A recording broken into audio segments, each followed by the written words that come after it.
Hello बच्चों, previous session में हमने असाइनमेंट प्रॉब्लम्स को कंप्लीट किया था। इस चैप्टर का सेकेंड पार्ट है सीक्वेंसिंग प्रॉब्लम्स। आज से हम सीक्वेंसिंग प्रॉब्लम को स्टार्ट करने जा रहे हैं।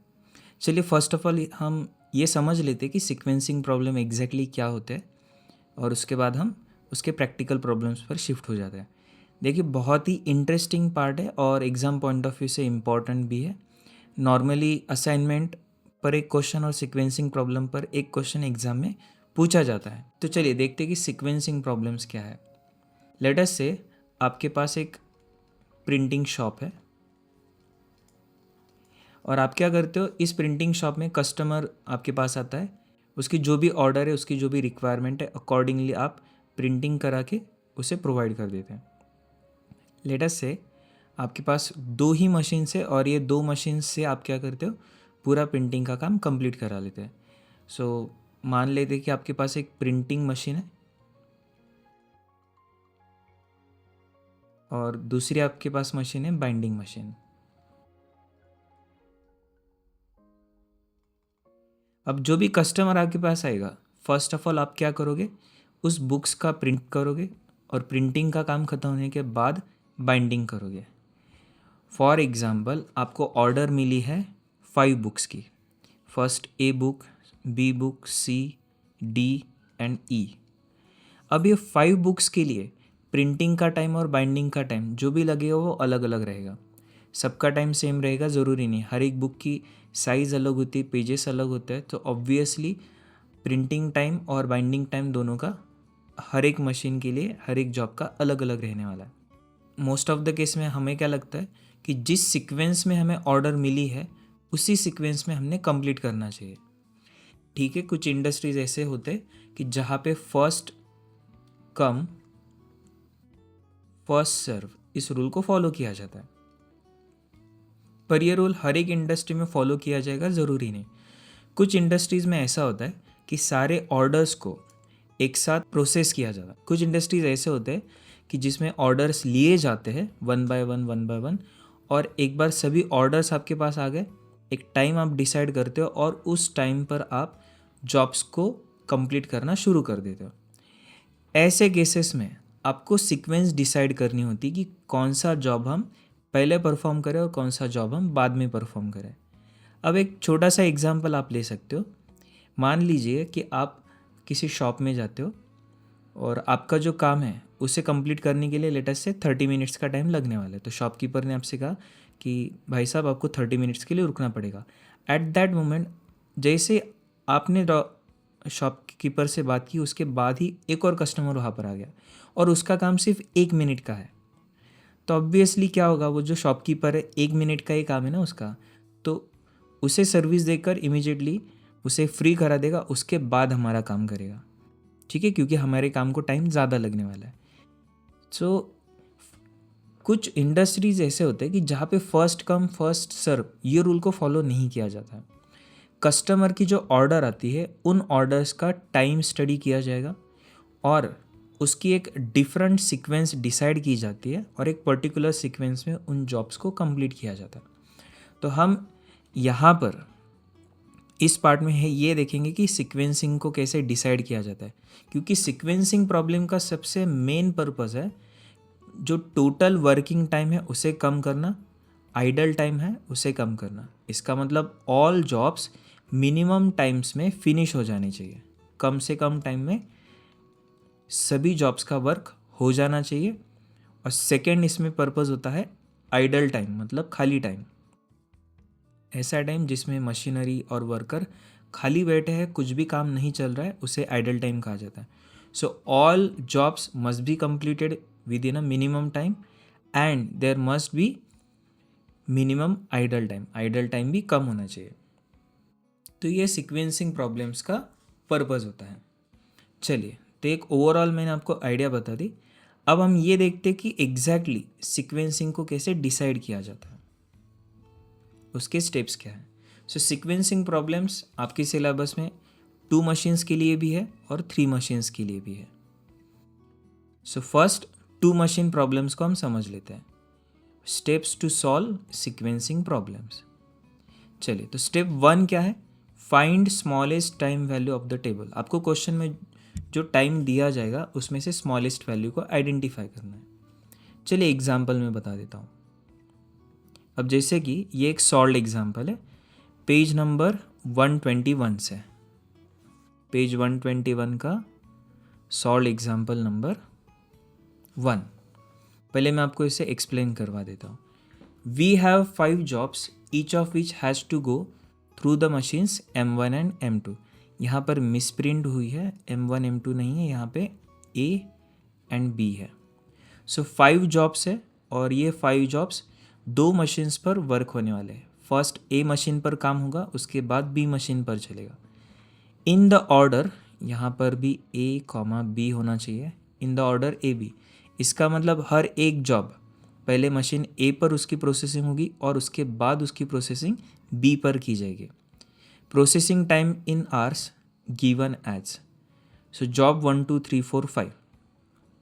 सो फर्स्ट जॉब आपको कंप्लीट करना है, तो ये फर्स्ट जॉब फर्स्ट ऑर्डर पहले तो मशीन A पर चलेगा 3 घंटे के लिए, और जैसे ही मशीन A का काम कंप्लीट होगा ये जॉब मशीन B के पास ट्रांसफ़र हो जाएगा और मशीन B अगले 6 घंटे इस फर्स्ट जॉब पे काम करेगी। अब देखिए डायरेक्टली आपको ऐसे समझ में नहीं आएगा, तो एक काम करते हैं, हम एज्यूम कर लेते हैं कि मान लो हमारी मशीन A प्रिंटिंग का काम करती है और मशीन B बाइंडिंग का काम करती है। ओके, सो जॉब 1 मतलब बुक 1 है लेटेस्ट से।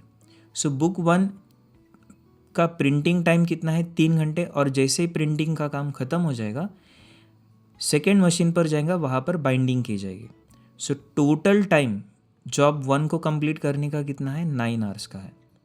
वैसे ही जॉब 2 मतलब बुक 2 हमारे लिए, बुक 2 का फर्स्ट प्रिंटिंग होगा और प्रिंटिंग के बाद उसकी बाइंडिंग की जाएगी।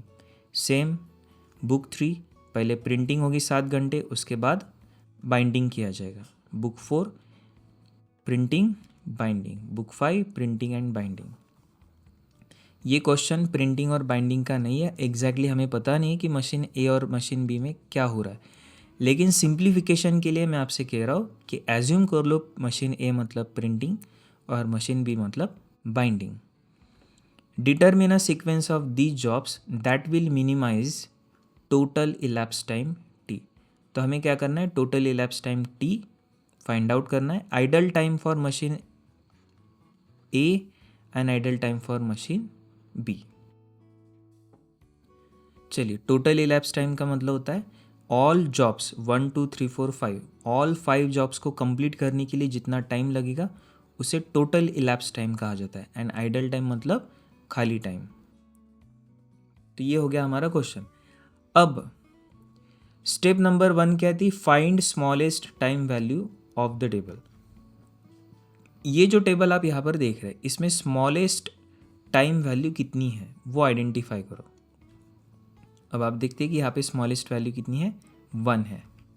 नेक्स्ट आपको क्या करना है, if it is on the first machine, if it is on कौन सा मतलब स्मॉलेस्ट वैल्यू अगर फर्स्ट मशीन पर होती है, ओके तो ऐसे केस में आपने क्या करना है, वो स्मॉलेस्ट वैल्यू जिस जॉब से बिलोंग करता है उस जॉब को आपने लेफ्ट टू राइट सीक्वेंस में डालना होता है।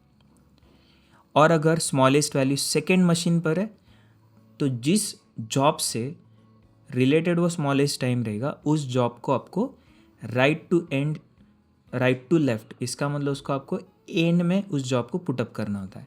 हम एग्जाम्पल करेंगे तो उससे आपको और भी क्लैरिटी मिलेगी। अभी आप बस इतना ही ध्यान में रखो कि जो स्मॉलेस्ट वैल्यू है अगर वो स्मॉलेस्ट वैल्यू फर्स्ट मशीन पर आती है, लेफ्ट साइड की मशीन पर आती है, तो अपने जॉब को लेफ़्ट टू राइट पुटअप करना है। और अगर स्मॉलेस्ट वैल्यू सेकेंड मशीन पर आती है तो अपने जॉब को राइट टू लेफ्ट करना है। चलिए मैं आपको इस प्रॉब्लम को सॉल्व करते करते ये वाली स्टेप भी समझा देता हूँ। चलिए फर्स्ट हम क्या कर लेते हैं, एक टेबल बना लेते हैं। Job, then machine A and machine B। Now कितने जॉब से, 1 2 3 4 5। नाउ 3 3 7 5 2 6 4 2 1 5। चलिए अब हमें सीक्वेंस डिसाइड करनी है। मैं एक टेबल बना लेता हूँ।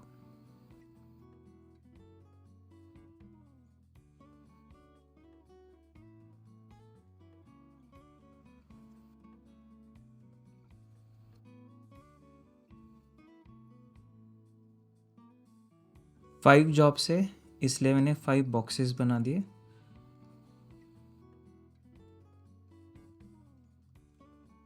सीक्वेंस। चलिए तो आपने क्या करना है, अभी स्मॉलेस्ट वैल्यू को आइडेंटिफाई करना है। यहाँ पर स्मॉलेस्ट वैल्यू आपको कितनी दिखाई दे रही है? स्मॉलेस्ट वैल्यू देखिए यहाँ पे है 1। अब ये स्मॉलेस्ट वैल्यू सेकेंड मशीन से बिलोंग कर रही है। ओके, कहाँ पर है? सेकेंड मशीन पर है। और कौन से जॉब से रिलेटेड है? Job number 4। तो अब हम क्या करेंगे, इस जॉब को, जॉब नंबर 4 को सीक्वेंस में राइट टू लेफ्ट, मतलब इस डायरेक्शन में हमें पुटअप करना है। तो सबसे लास्ट में आएगा, यहाँ पर आएगा जॉब नंबर 4।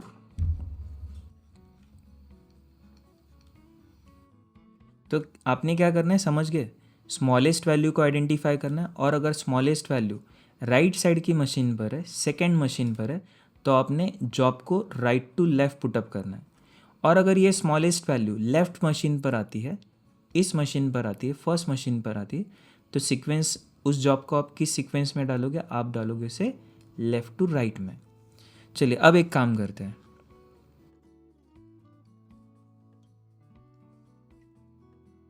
फोर्थ जॉब को मैं कैंसिल आउट कर देता हूँ, क्योंकि हमने फोर्थ जॉब की सीक्वेंस डिसाइड कर लिए। फोर्थ जॉब हमारा सबसे लास्ट में शुरू होने वाला है। अब इसके बाद वंस अगेन फिर से स्मॉलेस्ट वैल्यू फाइंड आउट करो। यहाँ पर हम स्मॉलेस्ट वैल्यू देख सकते हैं, यहाँ पर 2 है, राइट। अब ये जो 2 मशीन्स पर 2 जॉब्स के लिए आपको 2 मिल रहा है, कोई प्रॉब्लम नहीं। स्मॉलेस्ट वैल्यू फर्स्ट मशीन पर है, तो आपने जॉब सीक्वेंस कैसे लेना है? लेफ़्ट टू राइट लेना है। तो job number 5 left to right की सीक्वेंस, मतलब यहाँ पर आएगा। अब आप इस जॉब को कैंसिल आउट कर दो। नेक्स्ट आप यहाँ पे देख सकते हो कि 2 सेकेंड मशीन पर है, राइट साइड की मशीन पर है। राइट साइड की मशीन पर है तो सीक्वेंस कैसे आएगी? राइट टू लेफ्ट आएगी, इसलिए मैं 3 को यहाँ पर लिखता हूँ। आगे नेक्स्ट स्मॉलेस्ट वैल्यू कौन सी है? देखते, 3 है। अब हमारे सामने प्रॉब्लम ये है कि 3 2 जॉब्स के लिए है और दोनों भी लेफ्ट साइड पर है। तो इसका मतलब जॉब 1 भी लेफ़्ट टू राइट जाएगा, जॉब 2 भी लेफ़्ट टू राइट जाएगा। इसे टाई कहा जाता है। टाई को सॉल्व करने के लिए आप रैंडमली कैसे भी कर सकते हो। इसका मतलब आप लिख सकते हो 1 2, या फिर आपने अगर सोचा 2 1, तो ये भी सही रहेगा।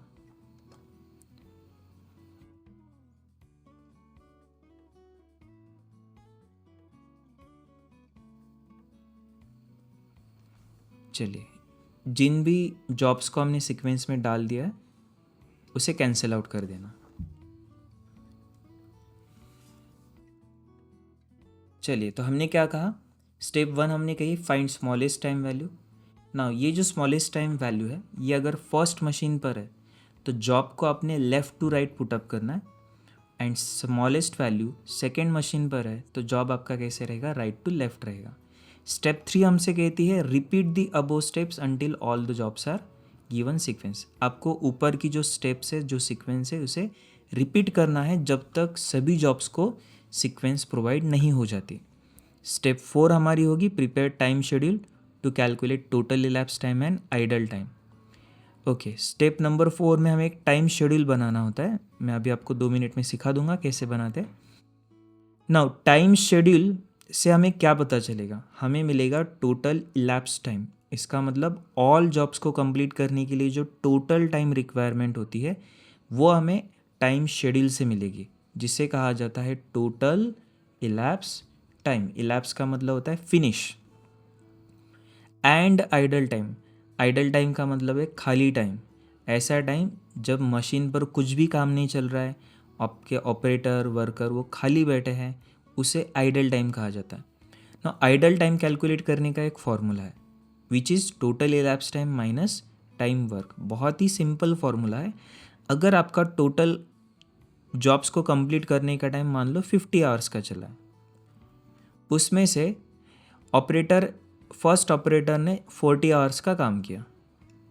ओके, पूरा का पूरा सिस्टम कितने देर तक चल रहा था? 50 घंटे। लेकिन हमारा जो ऑपरेटर है मान लो उसने 40 घंटे ही काम किया, तो बाकी का 10 घंटा वो क्या कर रहा था?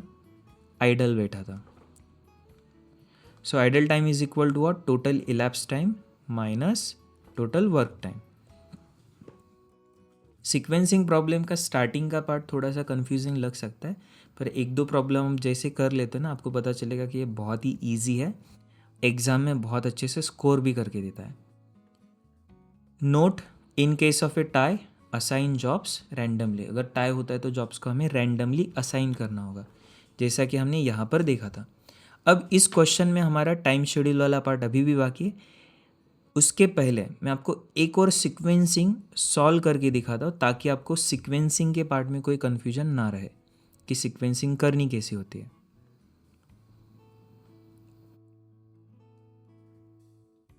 देखिए, ये क्वेश्चन नंबर 5, हम इसे देख लेते हैं। So question number 5, jobs machine A machine B.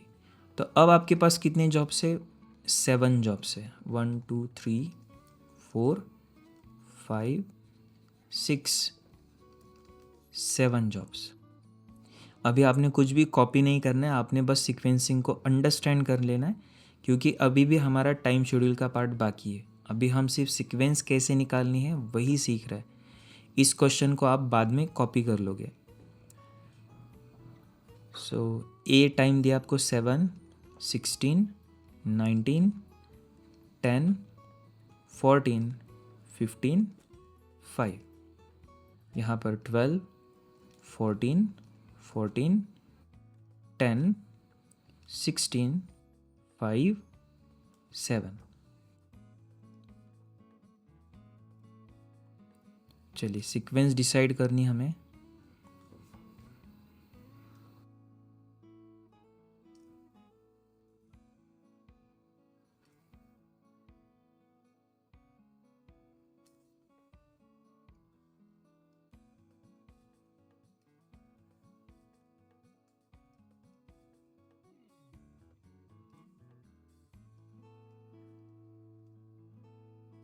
आप यहाँ पे देख सकते हो मैंने कितने बॉक्स बनाए? 7 बॉक्स। 1 2 3 4 5 6 7 जॉब्स के लिए। ओके, तो सीक्वेंस क्या रहेगी? ये 7 जॉब्स को हमने किस सीक्वेंस में परफॉर्म करना है? कौन सा जॉब स्टार्ट पहले होगा, उसके बाद कौन सा आएगा, उसके बाद कौन सा आएगा? जॉब्स की हमें सीक्वेंस डिसाइड करनी है। सो स्टेप नंबर 1 क्या थी हमारे लिए? Find smallest value. यहाँ पर आप देख सकते हो कि स्मॉलेस्ट वैल्यू कितनी है? 5 है। ठीक है ना, इस smallest value is on first machine. Smallest value अगर फर्स्ट मशीन पर है, ये कौन से जॉब से बिलोंग कर रहा है? जॉब नंबर 7 से। तो आपने क्या करना है? जॉब नंबर 7 को लेफ़्ट टू राइट सीक्वेंस में डालना है। लेफ़्ट टू राइट मतलब इस डायरेक्शन में, और राइट टू लेफ़्ट कहा जाता है तो इस डायरेक्शन में।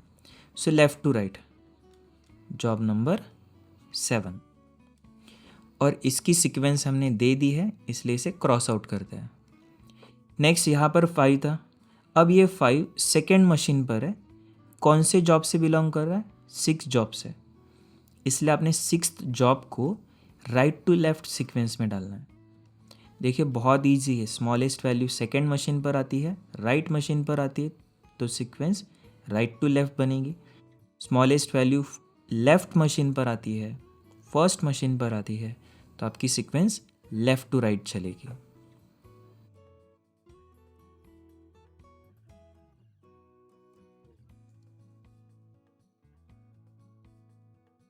नेक्स्ट स्मॉलेस्ट वैल्यू देखो यहाँ पे कितनी है?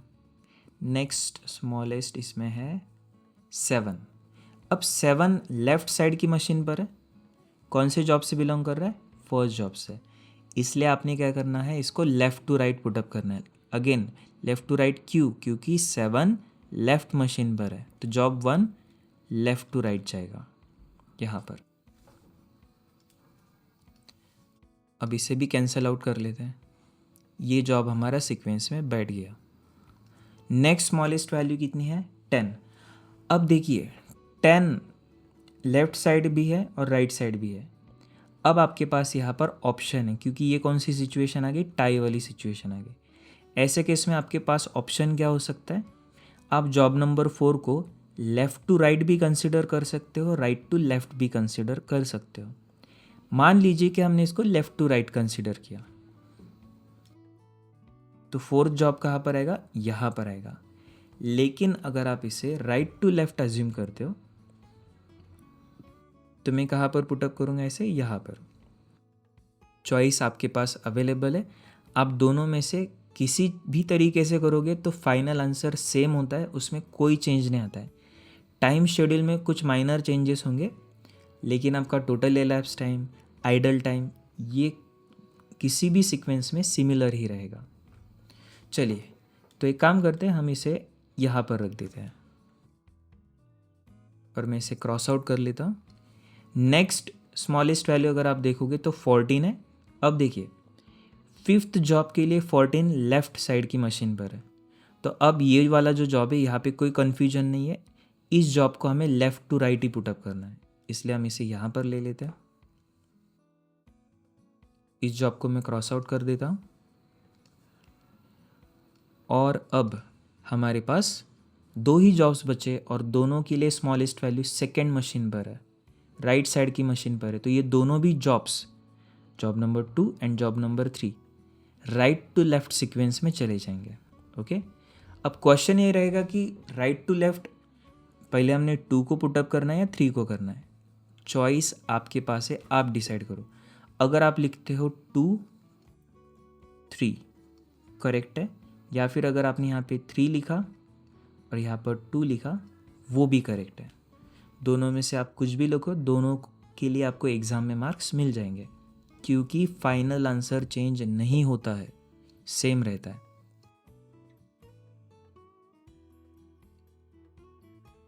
चलिए, तो ये हमारी क्या होगी, सीक्वेंस डिसाइड होगी। सबसे पहले जॉब नंबर 7 पर काम किया जाएगा, उसके बाद जॉब 1, जॉब 4, देन जॉब 5, 3, 2, 6, ये सीक्वेंस में काम चलेगा। ओके, ये हो गया हमारी सीक्वेंस का पार्ट। अब सेकेंड जो पार्ट आता है वो शेड्यूलिंग का, टाइम शेड्यूल प्रिपेयर करना। तो फर्स्ट क्वेश्चन पर आते हैं और इस क्वेश्चन का हम टाइम शेड्यूल बना लेते हैं। हमने यहाँ पे सीक्वेंस डिसाइड कर ली थी। सबसे पहले फिफ्थ जॉब पे काम किया जाएगा। जैसे फिफ्थ कंप्लीट होगा, जॉब नंबर 1 को स्टार्ट किया जाएगा, उसके बाद जॉब 2, उसके बाद जॉब 3 एंड फाइनली जॉब 4 पर वर्किंग की जाएगी।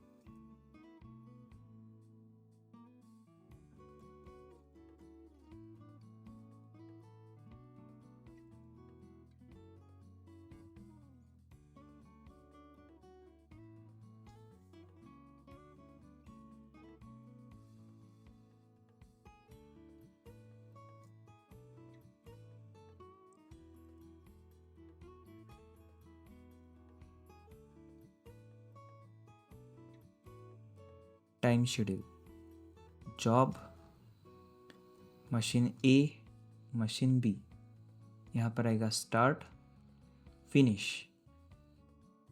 Start, finish. ठीक है, सो हमें स्टार्ट टाइम डालना है और उसके बाद उसका फिनिश टाइम भी लिखना है। सो जॉब किस सीक्वेंस में होंगे, पहले हम जॉब 5 पर काम करेंगे, उसके बाद जॉब नंबर 1, फिर job number 2, then job number 3 और फाइनली हमारा कौन सा जॉब रहेगा, जॉब नंबर 4 रहेगा।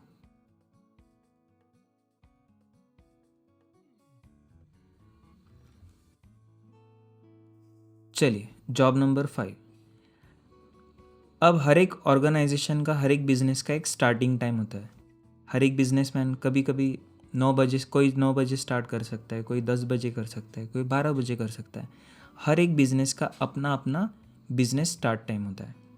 हम एज्यूम कर लेते हैं कि रात के 12 बजे हम काम चालू कर रहे हैं, ठीक है, और जिस भी टाइम पर आप आपका जॉब स्टार्ट करते हो, उसे ज़ीरो एज्यूम किया जाता है, सीक्वेंसिंग में उसको ज़ीरो कहा जाता है।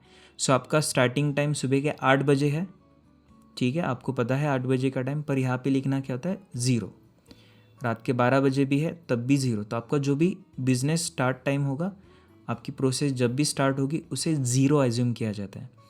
अभी हम इस टाइम शेड्यूल को अंडरस्टैंड करने के लिए ज़ीरो का मतलब रात के 12 बजे समझ लेते हैं। ओके, अब जॉब नंबर 5 के लिए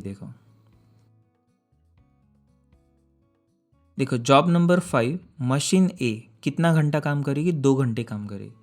तो अगर ज़ीरो टाइम पर वर्क स्टार्ट हुआ है, रात के 12 बजे काम शुरू हुआ है, तो 2 घंटे बाद मतलब रात के 2 बजे इस जॉब का काम मशीन ए पर ख़त्म हो जाएगा। और जैसे ही जॉब नंबर 5 कंप्लीट होगा, वैसे ही मशीन ए क्या करेगी, नेक्स्ट जॉब हाथ में लेगी। रात के 2 बजे मशीन ए पर दूसरा जॉब स्टार्ट हो गया। अब सेकेंड कौन सा जॉब हम हाथ में लेने वाले, जॉब नंबर 1। अब जॉब नंबर 1 के लिए कितना टाइम दिया है, 3 आवर्स। तो रात को 2 बजे काम चालू होगा, 3 घंटे के बाद मतलब मॉर्निंग के 5 ये काम ख़त्म हो जाएगा। सवेरे 5 बजे जैसे ही ये जॉब फिनिश हो गया, नेक्स्ट जॉब यहाँ पर स्टार्ट हो जाएगा, विच इज़ जॉब नंबर 2। अच्छा, जॉब नंबर 2 के लिए कितना टाइम लग रहा है, 3। तो 5 बजे शुरू हो गया, 3 घंटे के बाद मतलब 8 बजे ख़त्म होगा।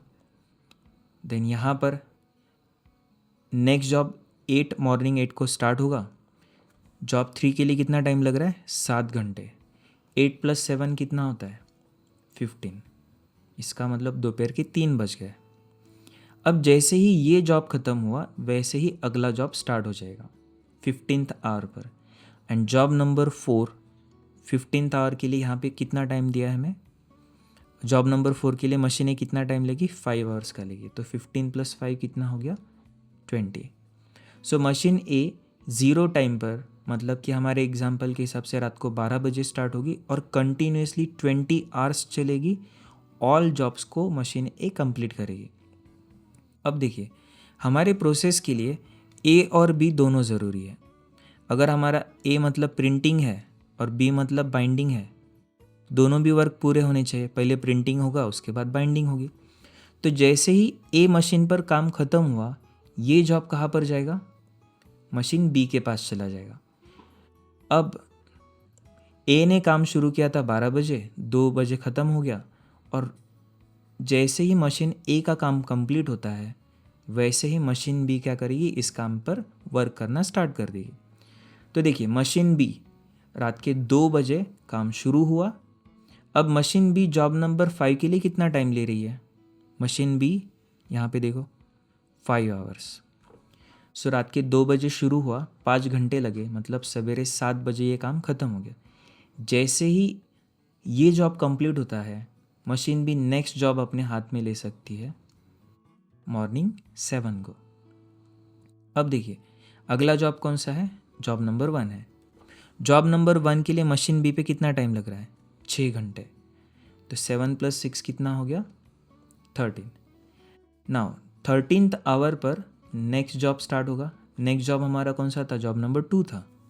तो जॉब नंबर 2 के लिए यहाँ पे देखो कितना टाइम लग रहा है, 4। 13 + 4 कितना हो गया, 17। अब 17th आवर पर अगला जॉब स्टार्ट होगा। जॉब नंबर 3 के लिए देखो कितना टाइम लग रहा है, 2 आवर्स। सो 17 + 2 19। नेक्स्ट जॉब 19 पर हम स्टार्ट कर सकते हैं, पर देखिए यहाँ पे एक प्रॉब्लम है। मशीन ए अभी तक इस जॉब के ऊपर काम कर रही है, तो मशीन बी भले ही 19th आवर पर फ्री हो गए, मशीन बी चाहे तो 19th आवर पे स्टार्ट कर सकती, पर क्या ये प्रैक्टिकली पॉसिबल है, बिल्कुल नहीं। क्योंकि 19th आवर पर ये जो जॉब नंबर 4 है, ये अभी भी कहाँ पर है, मशीन ए के पास है। तो 19th आवर पे हम नेक्स्ट जॉब स्टार्ट नहीं कर सकते। हमें कब स्टार्ट करना होगा, इसे 20 पे स्टार्ट करना होगा, क्योंकि मशीन ए का काम 20 पर ख़त्म हो रहा है। तो आपको अभी याद रखना है कि आप क्या करोगे, ये टाइम और ये टाइम कंपेयर करोगे और विचेवर इज़ ग्रेटर है, विचेवर इज़ लैटर है, उसे सिलेक्ट किया जाएगा, उसे स्टार्ट टाइम कंसीडर करते हैं। मतलब यहाँ पर क्या आएगा, 20। सो जॉब नंबर 4 1, सो 20 + 1 कितना होता है, 21 होता है। तो देखिए अब ये जो फाइनल हमारे पास 21 आ चुका है, ये है हमारा टोटल इलैप्स टाइम। इसका मतलब एक बार हमने जॉब को स्टार्ट किया तो 0 से लेकर कंप्लीट होने तक टोटल टाइम कितना लगेगा, 21 लगेगा। 21 आवर्स में ऑल जॉब्स कंप्लीट हो जाएंगे। इसे कहा जाता है टोटल इलैप्स्ड टाइम। तो इस क्वेश्चन में टोटल इलैप्स टाइम हमारे लिए कितना आ गया, 21 आवर्स का।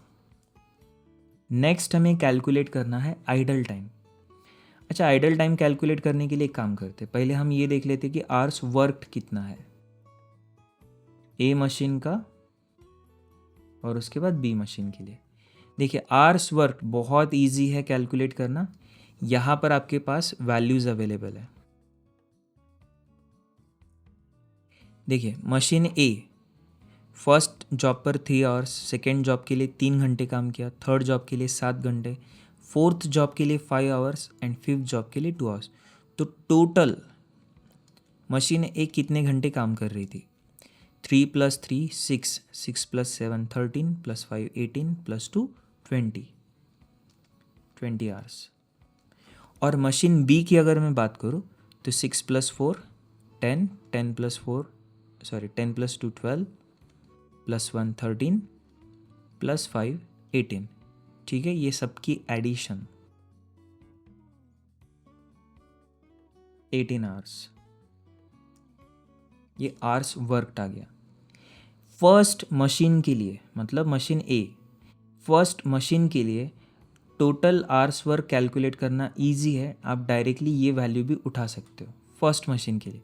सेकेंड मशीन के लिए आप ऐसा मत करो, क्योंकि सेकेंड मशीन की अगर आप बात करोगे तो सेकेंड मशीन स्टार्टिंग में 2 घंटे खाली बैठी थी और यहाँ पे भी 19 और 20 1 घंटा बीच में खाली बैठी थी। इसलिए सेकेंड मशीन का हम इस टेबल से आवर्स वर्क नहीं निकाल सकते। इसे निकालने के लिए मैंने अभी जो सिस्टम आपको बताया था, सिंपली आपको ये टाइम्स की एडिशन करनी होगी। फर्स्ट मशीन का इजी है, डायरेक्ट टेबल की वैल्यू आप ले सकते हो। Next idle time. Idle time के लिए हमने फॉर्मूला क्या लिखा था, total elapsed time minus hours work. अब टोटल कितने घंटे काम चला था, 21 आवर्स। उसमें से मशीन ए ने कितने घंटे काम किया, 20 आवर्स का काम किया। तो 1 घंटे के लिए मशीन ए आइडल थी। सेम मशीन बी का 21 आवर्स के लिए काम चला, इसमें से 18 आवर्स के लिए मशीन बी वर्क कर रही थी, तो रिमेनिंग 3 आवर्स के लिए मशीन आइडल है। ठीक है, और यहाँ पर हमारा ये प्रॉब्लम कंप्लीट होता है। हमें इस क्वेश्चन में पूछा था total elapsed time and idle time, और ये हमने आइडेंटिफाई कर लिए। चलिए, तो ये आंसर को आप कॉपी कर लेना। स्टार्टिंग में हमें सीक्वेंसिंग का प्रॉब्लम फर्स्ट और सेकेंड प्रॉब्लम जब सॉल्व करते हैं ना, तो ऐसा लगता है कि बहुत टाइम कंज्यूमिंग है, पर इतना टाइम कंज्यूमिंग नहीं है, फटाफट ये प्रॉब्लम सॉल्व हो जाते हैं। नेक्स्ट एक और क्वेश्चन को हम कंप्लीट कर लेते हैं, जिसकी सीक्वेंस हमने ऑलरेडी डिसाइड कर ली है, ये वाला प्रॉब्लम।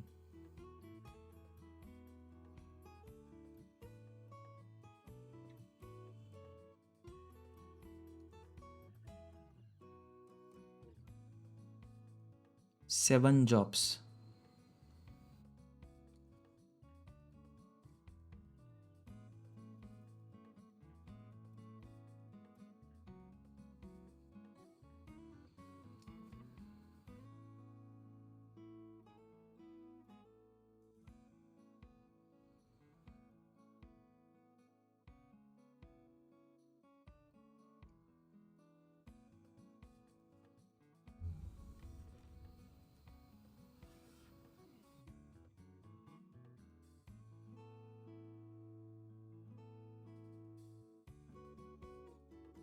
Time schedule.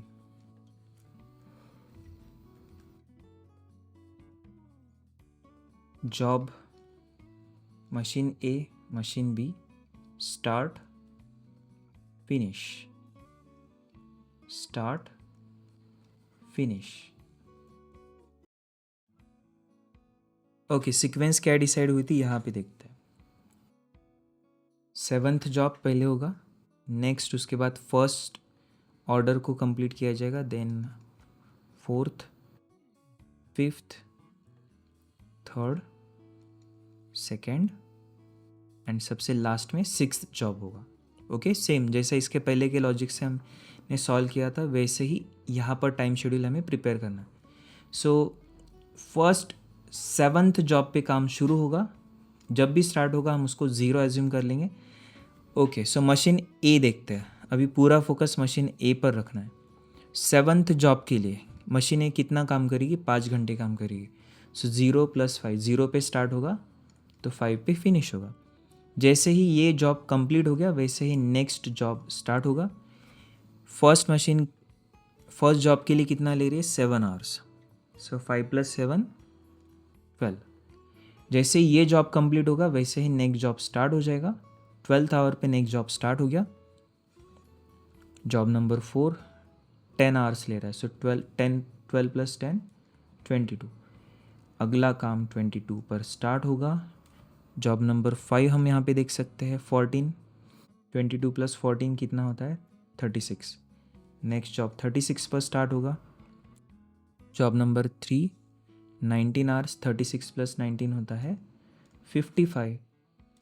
यहाँ पर आ गया 55। जॉब नंबर 2 के लिए 16, 55 + 16 कितना होता है, 71।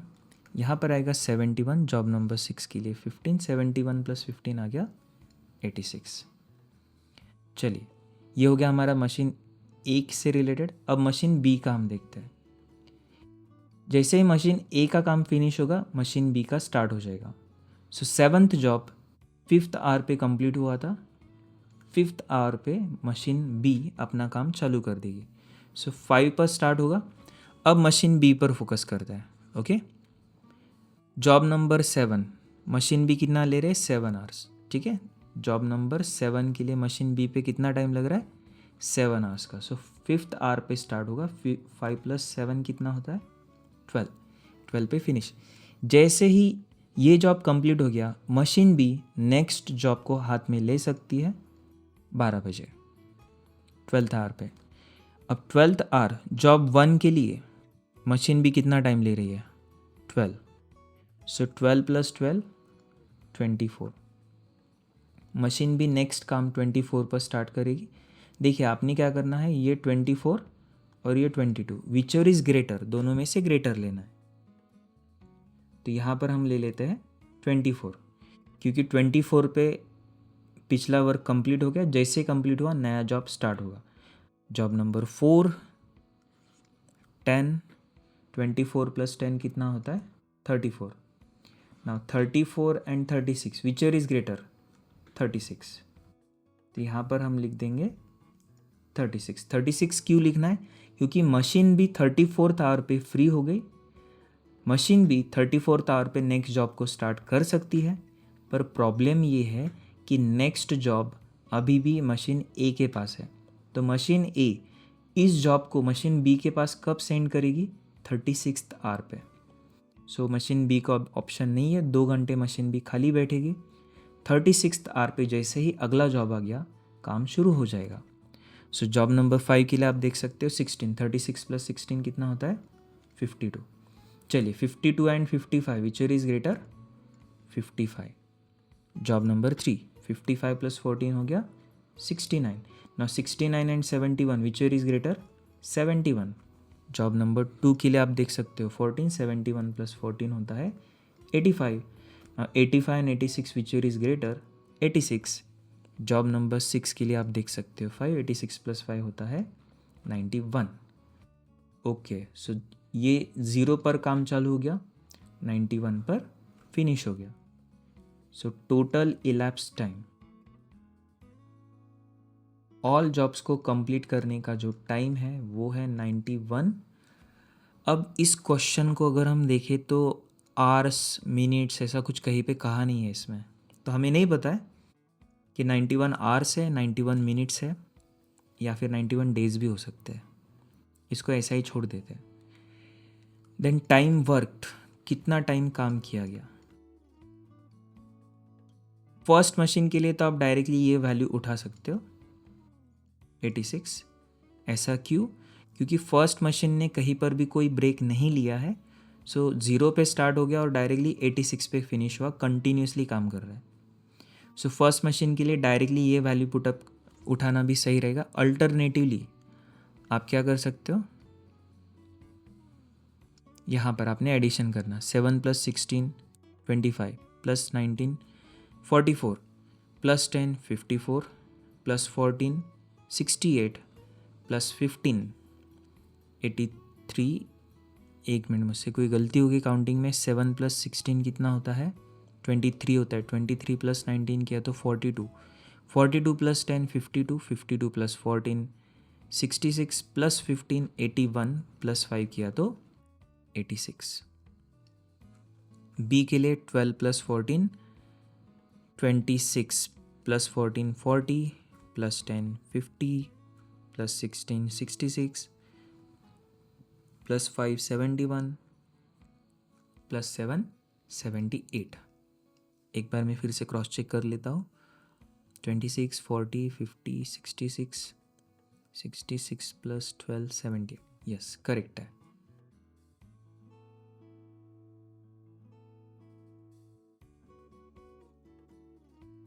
Time work for a 86 hours, sorry hours है या नहीं ये हमें पता नहीं है, बस 86 लिख दे रहा हूँ। और बी के लिए 78। आइडल टाइम हमें कैलकुलेट करना है। आइडल टाइम के लिए क्या होगा, idle time for a 91, total कितना काम चला, 91 चला, उसमें से 86 के लिए मशीन ए अवेलेबल थी, रिमेनिंग 5 क्या रहेगा इसमें, आइडल रहेगा। तो अगर आपका टाइम यूनिट आवर्स है, 91 आवर्स का काम चला है, जिसमें से 86 आवर्स मशीन एक वर्क कर रही थी, इसका मतलब बाकी 5 घंटे मशीनें खाली बैठी थी। और बी के लिए 91 - 78, इट इज़ 13।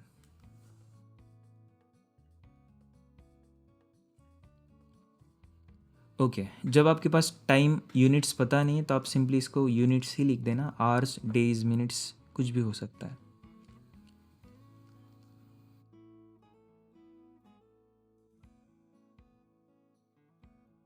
ओके, तो ये हमारा क्वेश्चन नंबर 5 पेज नंबर 125 से।